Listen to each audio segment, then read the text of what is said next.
But 20 rounds of a boxing match, and the winner is nobody. Was I'm guessing they were a little sore, a little swollen after that 20 rounds of getting punched on. I would imagine. It is 8:40 right now. Welcome back to CW Iowa Live. Lou, along with meteorologist James Peterson, along with bankruptcy attorney Michael Jankins in studio with us right now. And you always learn something, James, when Michael's here, because some things you might not have thought of, or something you might have thought of, but you didn't realize how bad of a situation it could become. And that's the reason that you are here talking about one of the biggest mistakes people make before filing bankruptcy. Yeah, we see lots and lots of people come in, and during our appointments, we review people's pay stubs, see where what type of pay they're getting and what their take-home pay is.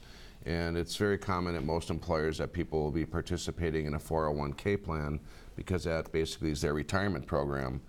And so they're contributing a certain percent to their pay, and they accumulate money. And when they get into a bind, we see over and over again, rather than look at other alternatives to take out loans or pay back their credit cards that they're accumulating, or maybe make repairs on their home, they decide to just use their 401k retirement as a bank. And so they'll take out a loan. Because a lot of times your 401k will have tens of thousands of dollars in it because you've been contributing for quite a long time. That's right. And you got a friendly banker yourself, so they want, you can probably talk them into giving you a loan, yeah. You can't get turned down. Yeah. And the interest we'll rates prove you and you. And the interest rates are pretty good. So we see these, and people will still be contributing their 3 to 6% into their 401k. But then you see these loans, and so you got money going back out to pay it back, and it really hurts your retirement plan, and people just don't realize it. And I tell my clients, just so that understand that they don't do this in the future, when their bankruptcy's all over with. I don't want them to get into these bad habits again, 3 or 4 years later. And so they open up their eyes and they go, wow, I didn't realize that what we're doing would harm our retirement so badly. And so it really does. An example of a common situation would be a person has accumulated maybe $10,000 in credit card debts, and we'll call him Joe Desperate.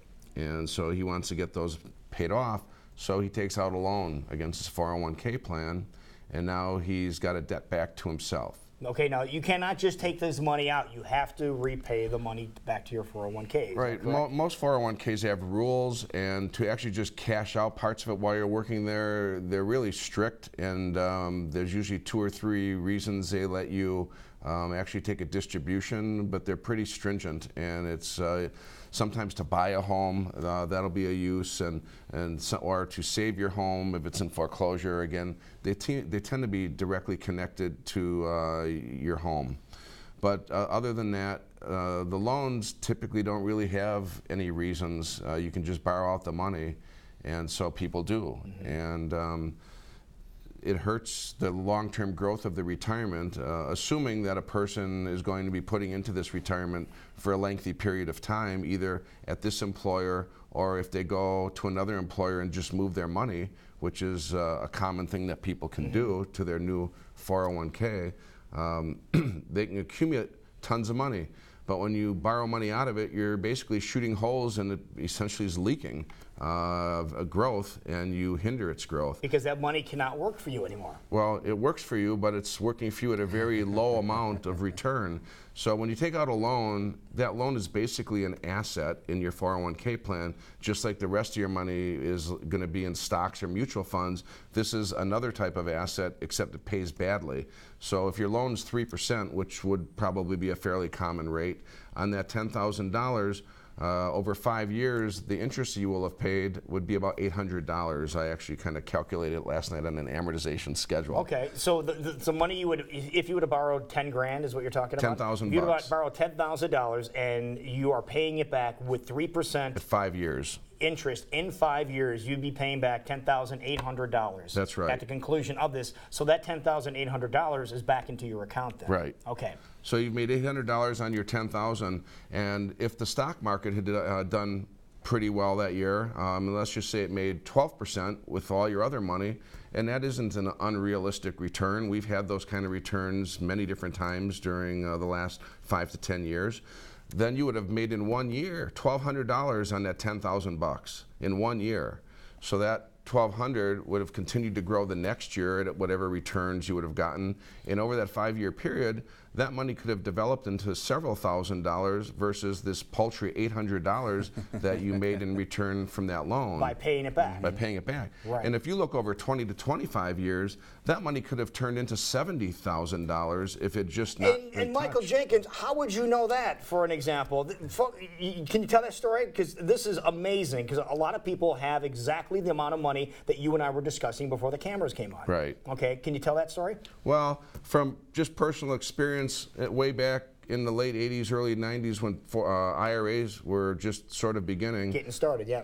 I put money in at a very low rate. You could only put $2,000 a year in. And so for a few years, I did that, and then some of the tax laws and things changed. And so over a period of 3 years, I put $4,000 into, I was just beginning, into one of these funds and never touched it after that. Never contributed any more into that particular one. Because the circumstances changed, and so you did not contribute to that anymore. That particular one anymore. And okay. it's just sat there, and it's grown leaps and bounds, and in a manner that I described before. And so, you know, without even touching it, and you just kind of forget about it. And you know, if you take 10,000, which was 2.5 times the money I had in there, you would just be losing the kind of money I mentioned. You could lose $70,000, $80,000 over a 20-year period if you just left it alone. So that's why it's really bad to borrow out your money. And so we have clients that don't just do this one time. We'll see loan 2 and loan 3, and they're all coming out.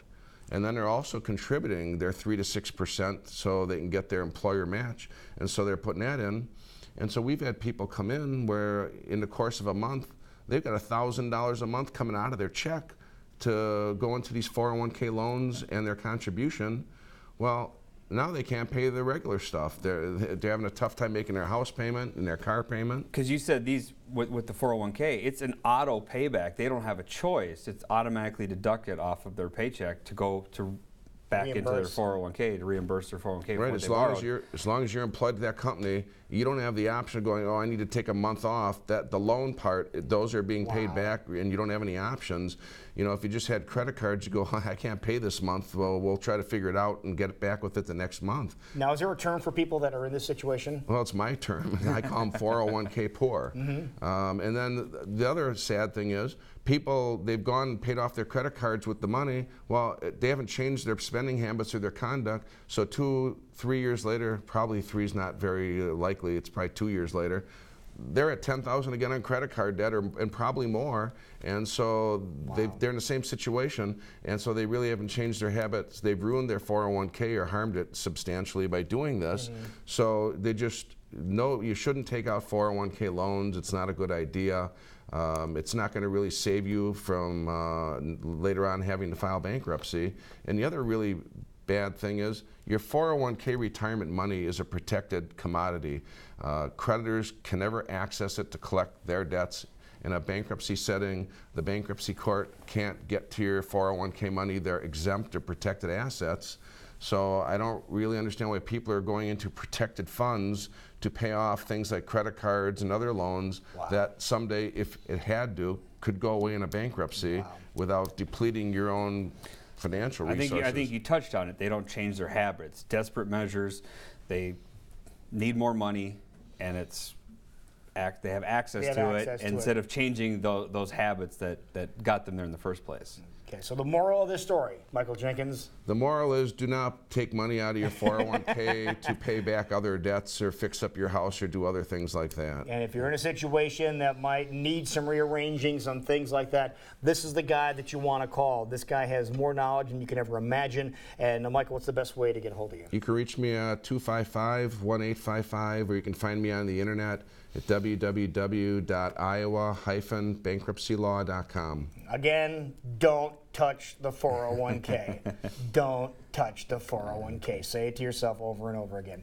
Thank you very much, sir. Appreciate it. We will be right back. It is 10 minutes before 9 o'clock right now, and when we come back, it will be time for totally serious news, including some reasons why you might want to skip the holidays and just go on vacation.